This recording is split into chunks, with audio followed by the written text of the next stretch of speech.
Hi everyone, welcome to the next edition of the Train and Talk series by Chartered Accountants Ireland. My name is Sinead from the team and I am talking to course tutors about some of our programmes, and today we are spotlighting on the Diploma in Auditing and Assuring Sustainability Reporting, and I am delighted because we have course tutors Brian and Louise with us. Brian and Louise, you're so very welcome. Thank you so much for getting involved. How are you both? Louise, how are you? Great, thanks Sinead. How are you? I am good, as I say, delighted to have you along. And Brian, how are you keeping?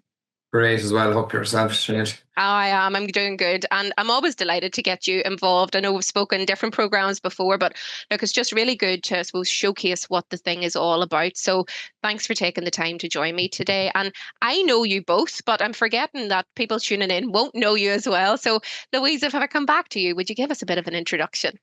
Sure. Well, I'm Louise Gorman. I'm an assistant professor in Trinity Business School, and I'm doing a lot of research and teaching in the area of sustainability reporting and assurance as well.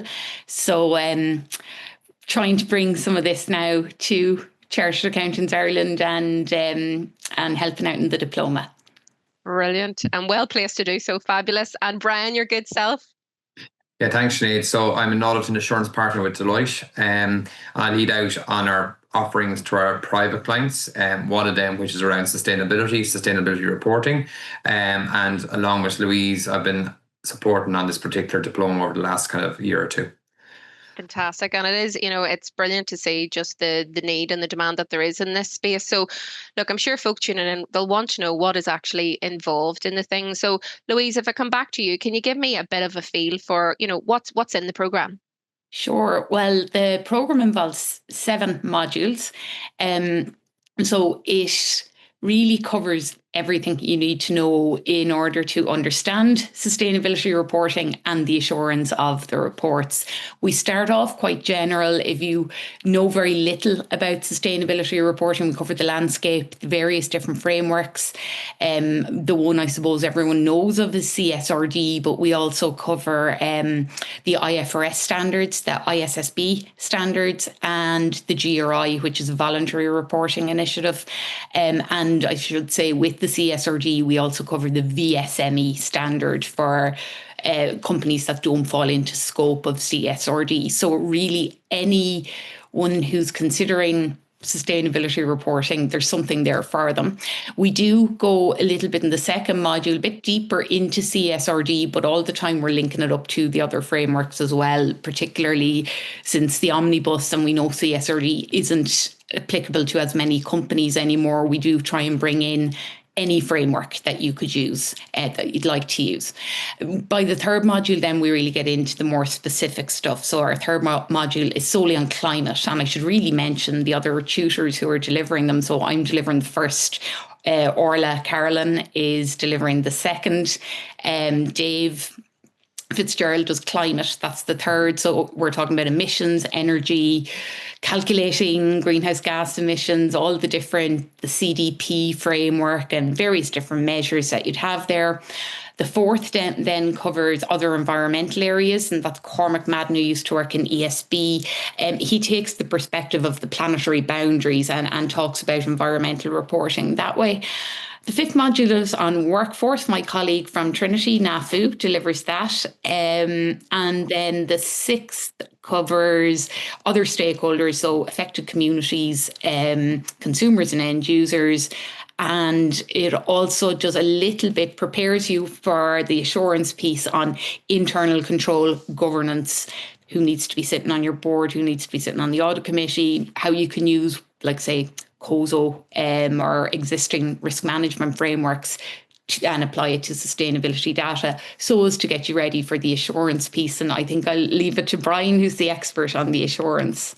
Yeah, so we essentially, as well as myself and the team at Deloitte, pick it up then at that point to really cover off the assurance aspects of sustainability reporting.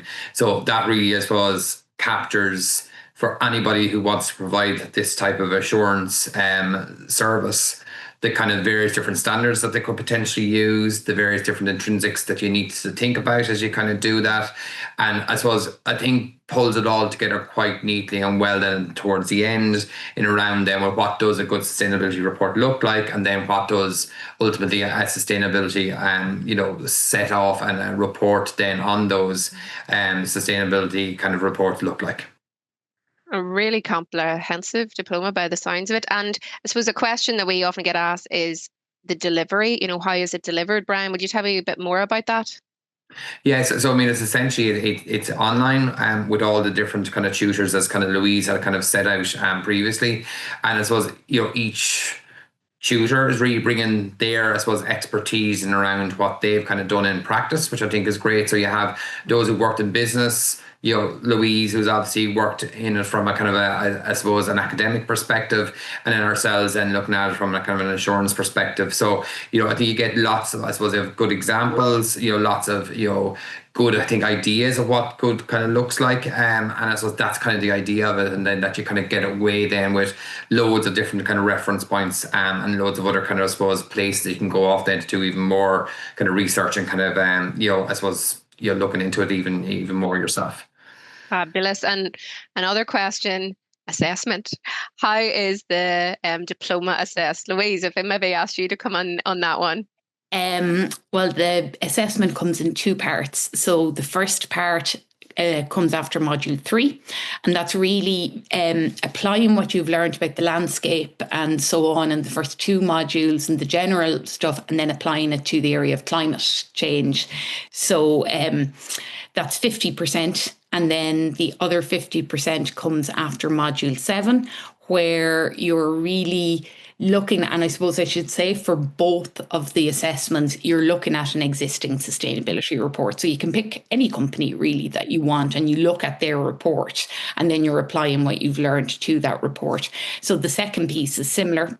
Pick any company, and you're really looking at other environmental areas as well as the social piece, particularly workforce, and then really a lot of questions then on the assurance, the process of assuring a report like that.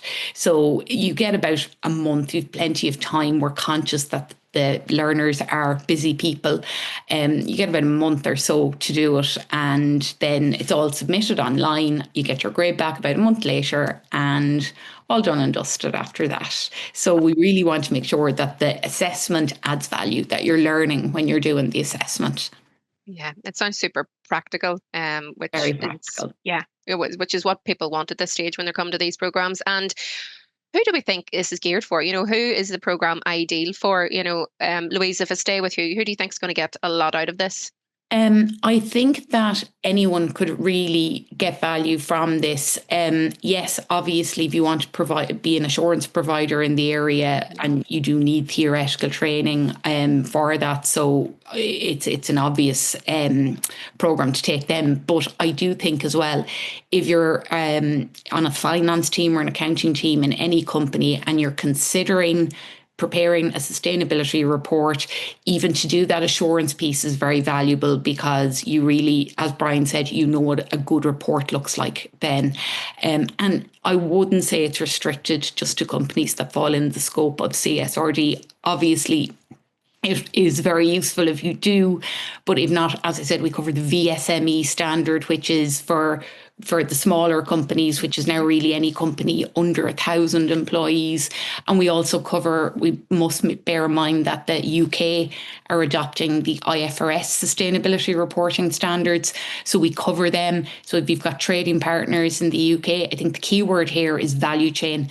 If you're falling into a value chain where anyone in your value chain or your supply chain, for another word for it, is looking for data, it's good to get familiar with sustainability reporting and understand what all the various different concepts means. Very different to financial reporting, and it covers everything, and it covers all the frameworks. So as I say, I'm biased, but I do think it's very valuable for anyone who'd be thinking in that way.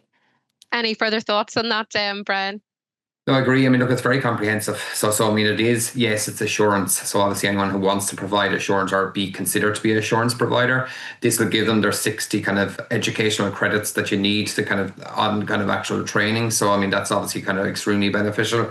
But I think, it's also very, as Louise said, relevant to people even working in business or those who just have an interest in this space. Because yes, while CSRD has become less of an issue necessarily for a large cohort of companies, sustainability in itself is not going away. So I think it's useful from that perspective. Brilliant. I think it's just important to touch on that. And look, this is intended to be a short, sweet, I suppose, overview of things. So if we round up with maybe any final thought from yourselves, Brian, if I stick with you, maybe what would you say to someone considering it, or have you any final thoughts on the piece?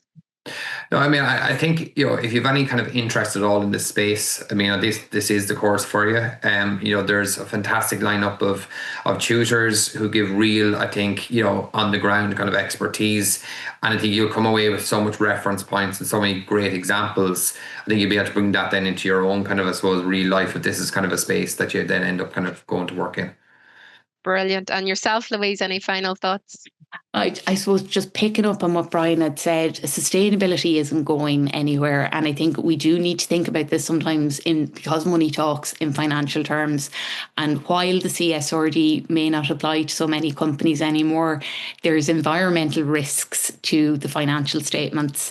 And it's really something that we put an emphasis on. It's how can you do this reporting as an efficient exercise, that it won't cost you too much money, but that you can actually leverage efficiencies from it, so that by engaging in sustainability reporting, you might actually realise how to manage financial risks or to realise opportunities for cost savings and so on.